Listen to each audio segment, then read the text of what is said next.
Palabras de fe. Reflexión diaria del Evangelio.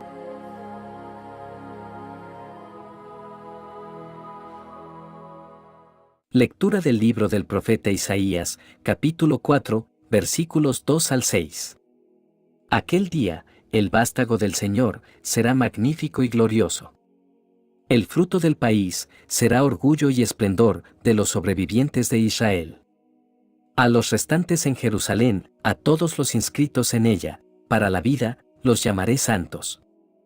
Cuando el Señor haya lavado la inmundicia de las hijas de Sión y haya limpiado de sangre a Jerusalén, con viento justiciero y abrasador, creará el Señor, sobre todo lugar, del monte Sión y sobre la asamblea, nube, y humo de día, y fuego llameante de noche.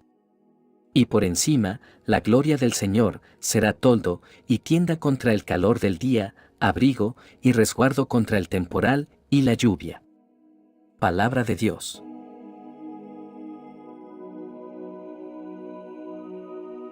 Lectura del Santo Evangelio según San Mateo, capítulo 8, versículos 5 al 11.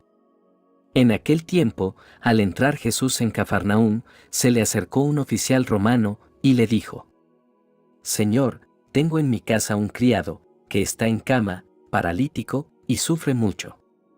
Él le contestó: voy a curarlo. Pero el oficial le replicó: Señor, yo no soy digno de que entres en mi casa, con que digas una sola palabra, mi criado quedará sano. Porque yo también vivo bajo disciplina y tengo soldados a mis órdenes. Cuando le digo a uno, ve, él va, al otro, ven, y viene, a mi criado, haz esto, y lo hace. Al oír aquellas palabras, se admiró Jesús y dijo a los que lo seguían: Yo les aseguro que en ningún israelita he hallado una fe tan grande. Les aseguro que muchos vendrán de oriente y occidente y se sentarán con Abraham, Isaac y Jacob en el reino de los cielos. Palabra del Señor.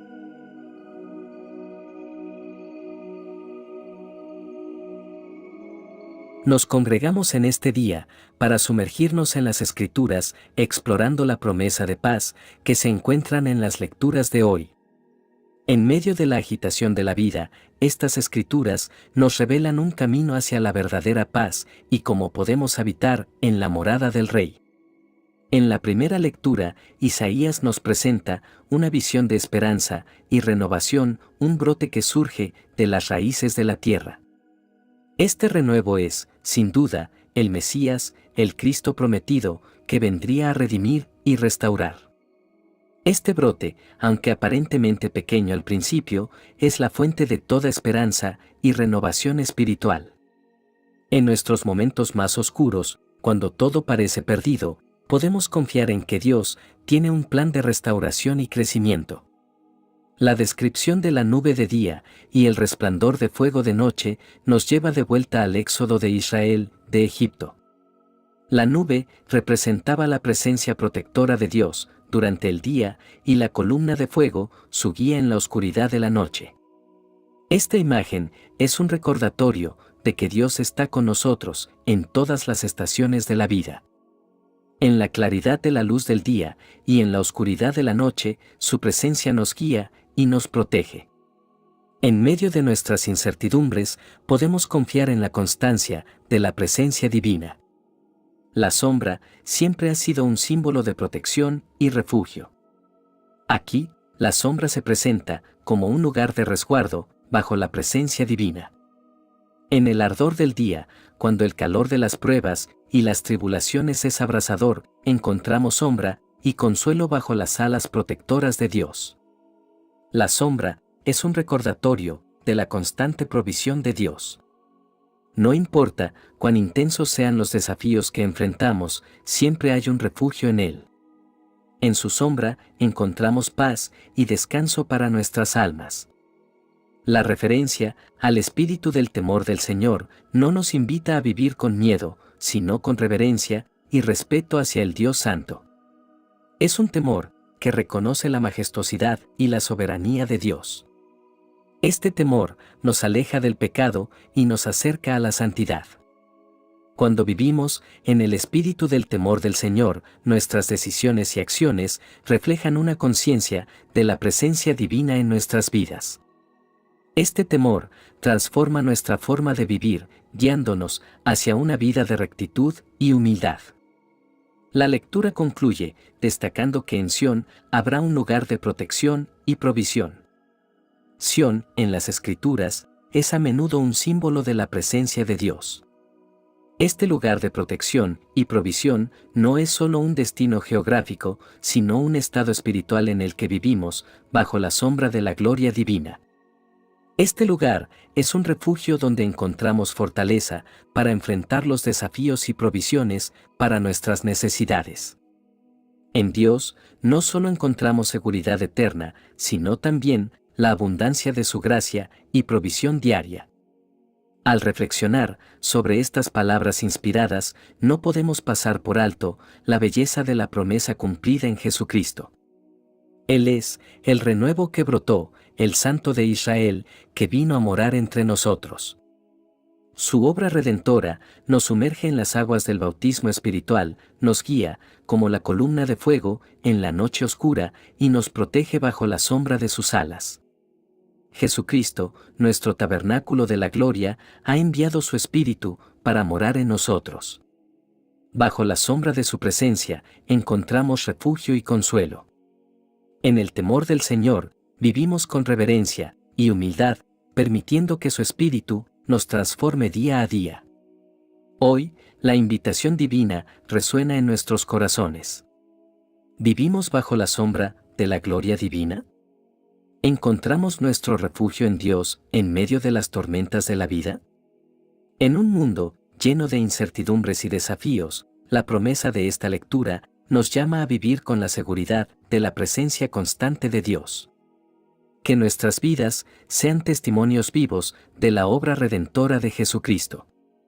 Que bajo la sombra de su gloria encontremos consuelo, protección y provisión. Que llenos del Espíritu, del temor del Señor, vivamos vidas que reflejen la santidad y la gracia de nuestro Dios.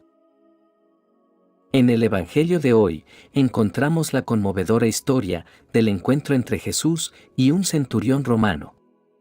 A través de esta narrativa, somos testigos de la profunda fe que despierta la gracia de Jesús y la universalidad del reino de Dios.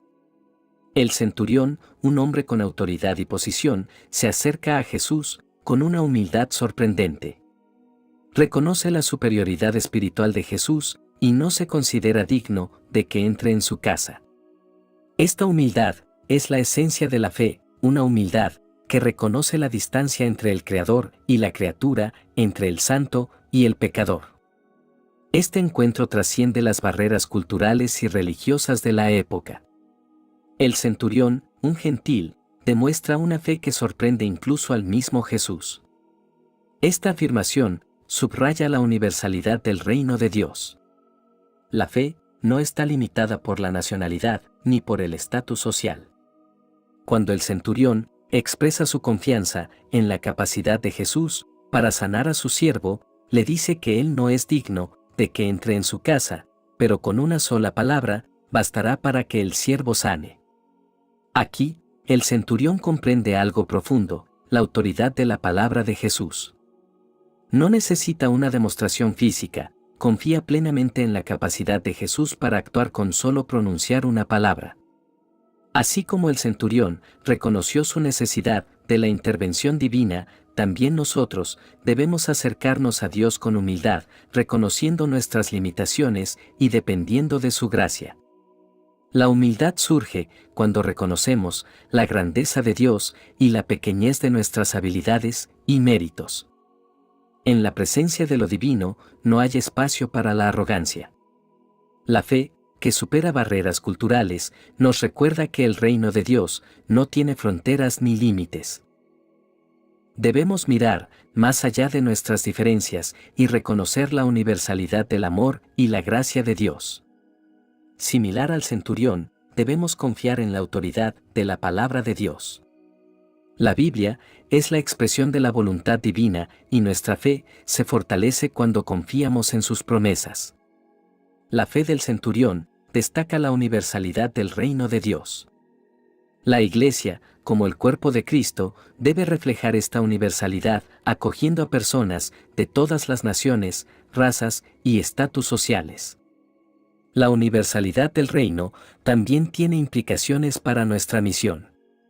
Debemos ser testigos del amor de Cristo en todo el mundo, compartiendo las buenas nuevas, sin importar las barreras geográficas. En este Evangelio, el corazón de Jesús es conmovido por la fe del centurión. ¿No es asombroso que la fe de un gentil haya dejado tal impacto en el Salvador? Esto nos enseña que la fe genuina, independientemente de su origen o contexto, es lo que toca el corazón de Dios. Ambas lecturas convergen en un punto crucial, el cual es la capacidad de Dios para renovar y la universalidad de la fe. La primera lectura nos mostró la promesa de Sión renovada, un lugar marcado por la presencia divina y la purificación. Mateo, por otro lado, nos presenta la fe del centurión romano, un testimonio de cómo la fe en Jesús puede superar fronteras y expectativas culturales. Que la historia del centurión inspire nuestra fe hoy. Que seamos humildes en la presencia de Dios, que nuestra fe supere cualquier barrera y que confiemos plenamente en la autoridad de la palabra de Jesús. Que vivamos con la comprensión de la universalidad del reino de Dios, compartiendo el amor de Cristo con un corazón abierto y acogedor. Oración final. Amado Dios, nos postramos ante ti en humildad y adoración. Agradecemos por tu palabra, que ilumina nuestro camino y nos guía hacia la verdadera paz que solo tú puedes dar. Hoy, te pedimos, en la tranquilidad de este momento, que plantes el renuevo de tu amor y tu gracia en nuestros desiertos espirituales. Señor, reconocemos que como el centurión romano, nuestra fe a veces se ve empañada por la falta de humildad. Te pedimos que fortalezcas nuestra fe y nos concedas el don de la humildad para reconocer tu autoridad sobre nuestras vidas. Que entendamos la profundidad de tu amor para servir con humildad a todo quien lo necesita. Que nuestras vidas reflejen la comunión y el amor que compartimos como hijos e hijas del mismo Dios. Padre, que nuestra morada sea donde tú habitas y que la paz que sobrepasa todo entendimiento reine en nuestros corazones. En este tiempo de oración, te presentamos nuestras necesidades, sabiendo que tú eres el Dios que responde. En el nombre poderoso de Jesús, oramos. Amén. Que la bendición de Dios te acompañe en este día. Si te gustó esta reflexión, déjanos un comentario, y no se te olvide compartir con los demás la palabra de Dios.